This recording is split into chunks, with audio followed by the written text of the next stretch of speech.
사랑과 은혜가 많으신 하나님 아버지, 저희들을 말씀과 기도와 찬양이 있는 자리로 인도해 주셔서 감사합니다. 하나님, 저희는 하나님의 은혜 없이는 살 수 없는 사람들입니다. 하나님, 이 시간 하나님의 은혜를 간절히 소원하며 은혜의 자리로 나왔사오니 이 자리에 함께한 모든 성도들에게 하나님께서 은혜 주시기를 소원합니다.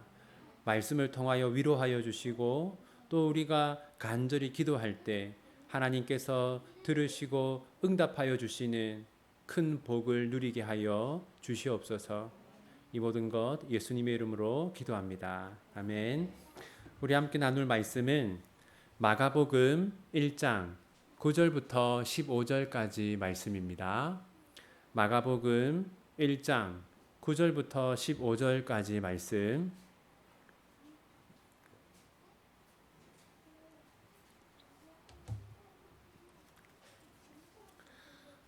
우리 마가복음 두 번째 시간입니다. 마가복음 1장 9절부터 15절까지 우리 함께 처음부터 끝까지 함께 읽도록 하겠습니다.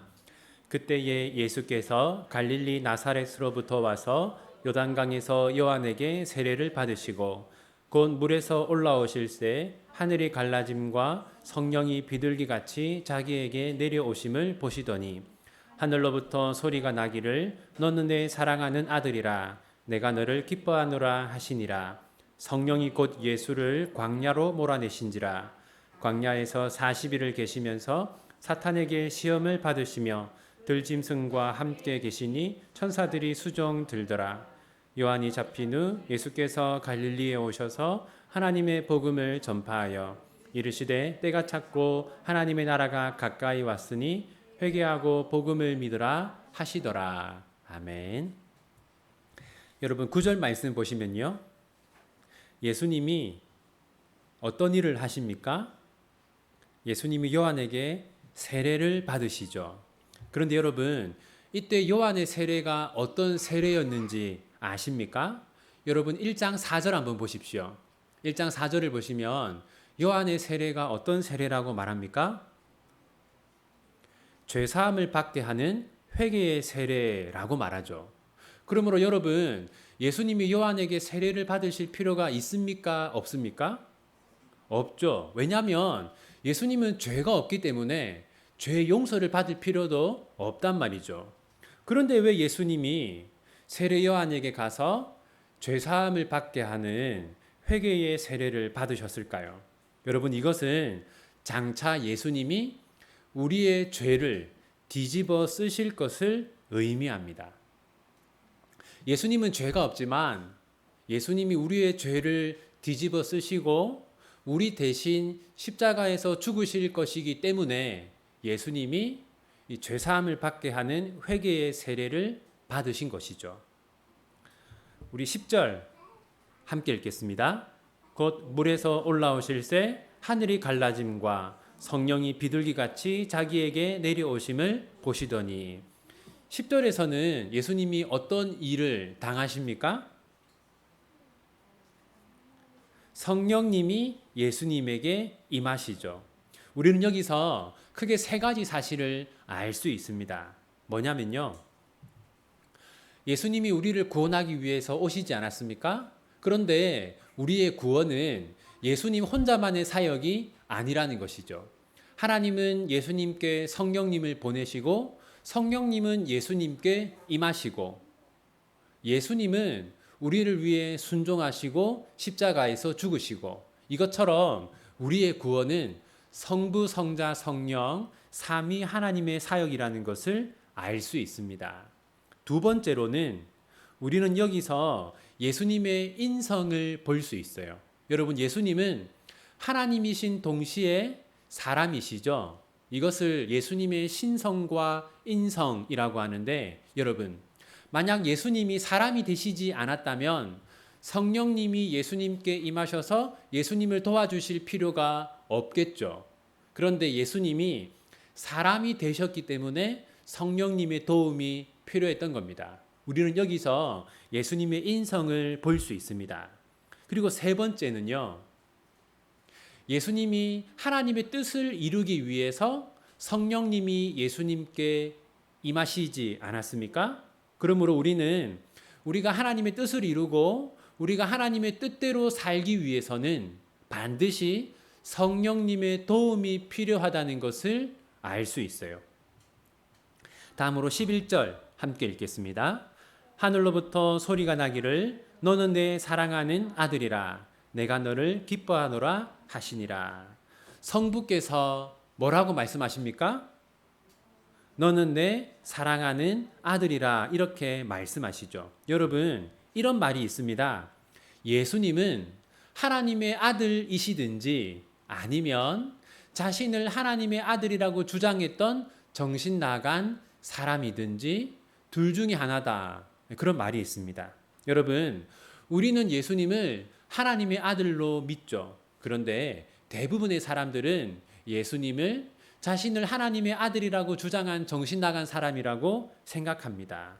여러분, 우리가 믿고 있는 것이 올바른 믿음이죠. 우리는 예수님이 하나님의 아들이심을 믿습니다. 그리고 여기에는 중요한 교훈이 담겨 있는데 예수님이 하나님의 아들이라는 것은 곧 예수님이 하나님이라는 뜻입니다. 그리고 예수님이 하나님이시기 때문에 예수님의 죽음이 우리를 구원하는 죽음이 될 수 있는 것이죠. 무슨 말이냐면 여러분, 제가 여러분을 위해서 죽으면 여러분의 죄가 해결됩니까? 해결되지 않습니다. 왜냐하면 저에게는 여러분의 죄를 해결할 만한 가치가 없습니다. 저는 한낱 죄인에 불과합니다. 그런데 예수님은 하나님이시기 때문에 예수님의 죽음은 우리 모두의 죄를 해결할 만한 가치가 있는 것이죠. 12절 함께 읽겠습니다. 성령이 곧 예수를 광야로 몰아내신지라. 여러분 여기 보시면 성령님이 예수님을 어디로 인도하셨습니까? 광야로 인도하셨죠. 여러분, 흔히 이제 우리가 예수님이 광야로 자발적으로 간 것처럼 생각하기 쉬운데 사실은 성령님이 예수님을 광야로 인도하셨어요. 우리가 여기서 무엇을 볼 수 있냐면 우리는 하나님이 우리를 늘 이렇게 평안하고 좀 편안하고 뭔가 좋은 길로 우리를 인도해 주기를 바라지 않습니까? 그런데 여러분, 하나님이 우리를 광야와 같은 곳으로 인도하실 때도 있다는 것을 우리는 이 본문을 통해서 알 수 있습니다. 그래서 지금 어쩌면 우리 중에도 이 광야와 같은 하루하루를 보내는 사람이 있을 수 있잖아요. 그것은 이상한 일이 아니라는 것이죠. 하나님은 때때로 자기 백성들을 광야와 같은 인생으로 인도하기도 하십니다. 다음으로 13절 함께 읽겠습니다. 광야에서 40일을 계시면서 사탄에게 시험을 받으시며 들짐승과 함께 계시니 천사들이 수정 들더라. 여러분 이 말씀 보시면 사탄이 언제 예수님을 시험했습니까? 광야에서 뭐 하실 때? 광야에서 40일을 계셨을 때. 여러분 다른 복음서를 보면요, 이때 예수님이 금식하셨다라고 되어 있습니다. 여러분 40일 동안 예수님이 굶으셨단 말이죠. 그럼 이때 예수님의 몸 상태가 어떻겠습니까? 네, 너무나 약했을 겁니다. 너무나 약했을 거예요. 그리고 정말 몸과 마음이 너무나 피곤했을 것이 분명합니다. 여러분 우리가 뭘 알 수 있냐면 사탄은 예수님이 광야에서 40일 동안 금식하고 있을 때 예수님을 찾아가서 시험했어요. 사탄은 우리가 육체적으로 가장 힘들고 어려울 때 우리를 유혹하고 우리를 시험한다는 것을 우리가 알 수 있습니다.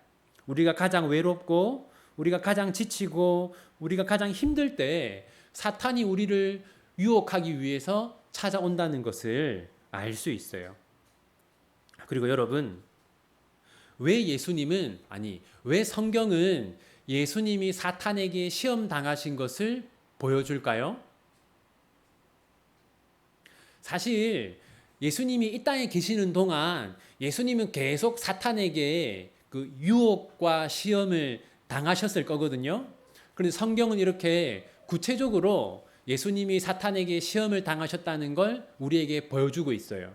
그 이유는 뭐냐면 사탄이 예수님을 유혹했지만 예수님은 사탄의 유혹에 넘어가지 않았다는 걸 우리에게 보여주려는 겁니다. 다시 말해서 예수님은 죄가 있습니까? 없습니까? 예수님은 죄가 전혀 없다는 것이죠. 그리고 예수님은 죄가 전혀 없기 때문에 우리의 구원자가 되실 수 있다는 것을 우리에게 말해주는 겁니다. 만약 예수님이 죄를 지었다면 예수님도 하나님의 심판을 받아야 하는 죄인에 불과한 것이죠. 그런데 예수님은 한 번도 사탄의 유혹에 넘어가지 않으셨고 죄를 짓지 않으셨어요. 그래서 우리의 구원자가 되실 수 있는 것이죠. 그리고 여러분 여기 보시면요. 13절을 보시면 예수님 곁에 사탄이 있는데 또 누가 있습니까? 천사들이 있죠. 여러분 우리가 이걸 알아야 되는데요.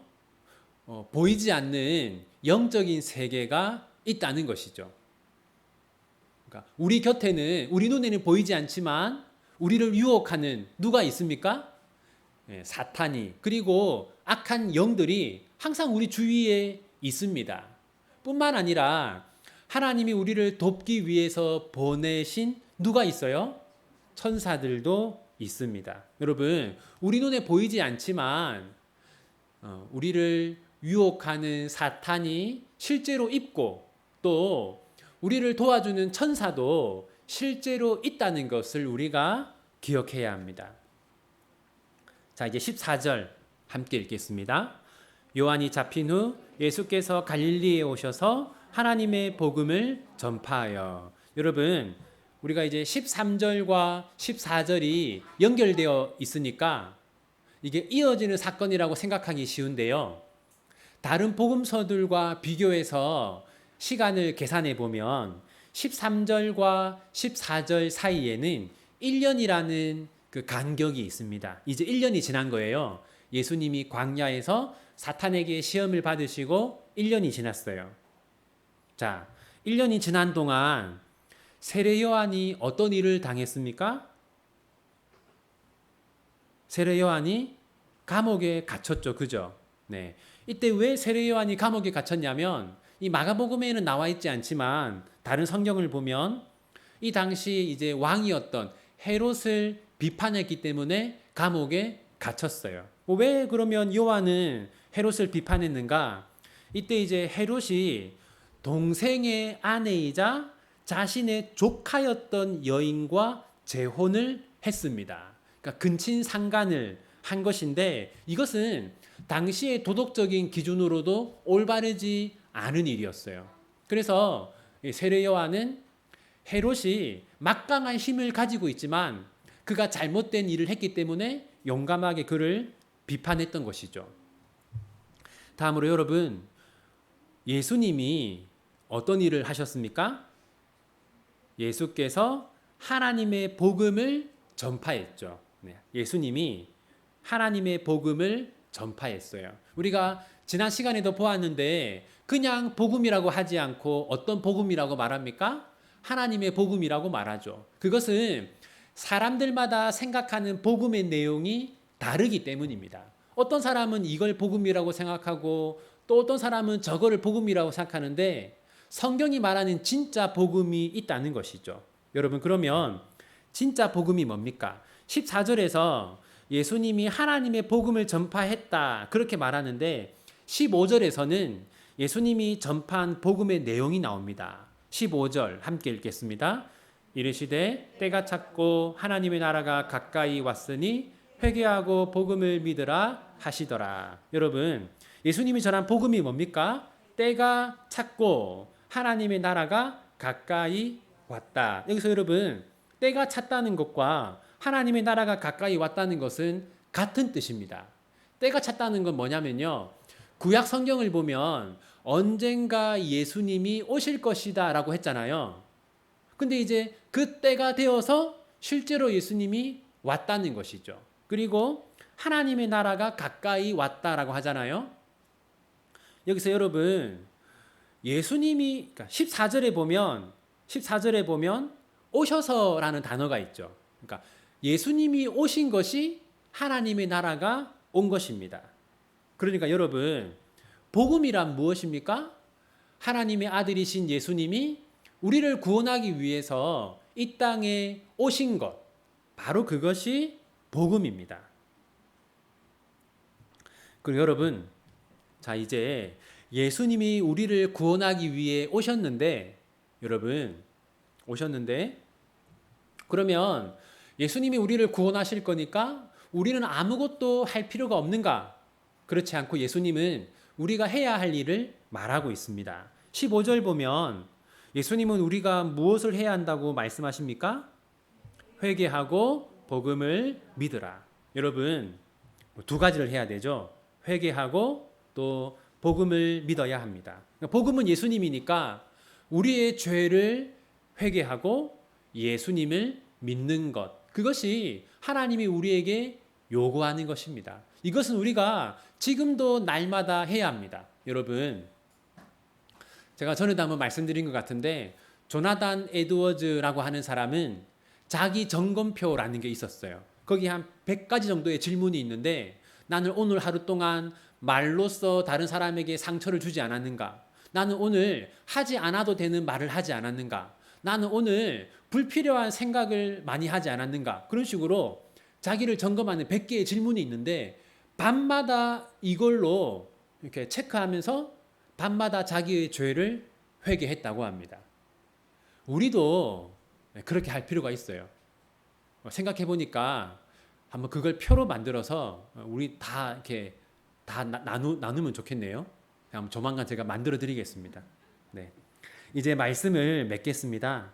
우리가 오늘 본문을 통해서 크게 네 가지를 알 수 있습니다. 첫 번째는 우리의 죄는 깨끗하게 해결되었다라는 겁니다. 여러분, 예수님이 세례를 받을 필요가 있습니까? 없습니까? 없습니다.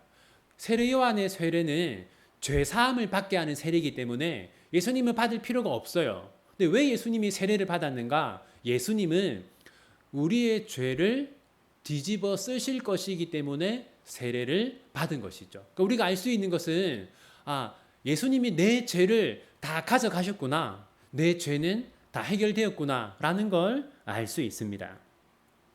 두 번째는요, 여러분, 예수님이 본격적으로 사역을 시작하기 전에 어떤 일이 있었냐면 성령님이 예수님께 임하셨어요. 여기서 우리가 무엇을 알 수 있냐면 우리가 하나님의 뜻을 이루는 삶을 살기 위해서는 우리가 어떻게 되어야 합니까? 성령으로 충만해져야 합니다. 그러므로 우리는 성령으로 충만하게 되기를 간절히 바라고 원하고 또 그것을 위해서 기도해야 돼요. 세 번째는요, 하나님이 예수님을 오늘 어디로 인도하셨습니까? 광야로 인도하셨어요. 하나님은 하나님의 뜻을 이루기 위해서 예수님을 광야로 인도하셨어요. 마찬가지로 하나님은 우리도 광야와 같은 곳으로 인도할 때가 있습니다. 여러분, 우리가 이 광야와 같은 시간을 보낼 때가 있잖아요. 그러면 이상하다. 왜 나에게 이런 일이 생기는 것이지? 그렇게 우리가 고민하고 불안해하고 뭔가 잘못된 것 같은데 그런 생각을 할 때가 있잖아요. 그게 아니라 하나님이 우리를 광야와 같은 곳으로 인도하실 때가 있다라는 걸 우리는 알아야 합니다. 네 번째는요, 여러분, 우리의 구원은 하나님의 선물이죠. 하지만 우리가 아무것도 할 필요가 없는 것은 아닙니다. 예수님은 우리에게 회개하고 믿으라라고 말씀하셨어요. 우리는 이미 구원을 받았죠. 네. 우리는 이제 구원을 받기 위해서가 아니라 구원을 받았기 때문에 날마다 우리의 죄를 회개하고 그리고 예수님이 우리의 구원자라는 것을 또 예수님이 우리의 주님이라는 것을 우리는 날마다 굳게 믿어야 합니다. 이제 우리 하나님이 우리에게 주신 말씀 붙들고 함께 기도하도록 하겠습니다.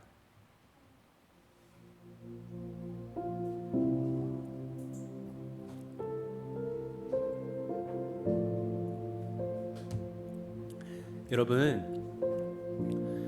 누가 우리의 죄를 해결해 주셨습니까? 예수님이 우리의 죄를 해결해 주셨습니다. 누가 우리를 구원해 주셨습니까? 예수님이 우리를 구원해 주셨습니다. 그러므로 여러분, 우리에게 가장 중요한 분은 누가 되어야 합니까? 예수님이 되어야 합니다. 여러분, 세상 사람들은 돈, 성공 이런 것들을 중요하게 여기고 살아갑니다. 하지만 우리에게 가장 중요한 것은 예수님이 되어야 합니다. 이 시간 함께 기도할 때 하나님, 우리 비전교회 모든 성도들이 예수님을 그 무엇보다 그 누구보다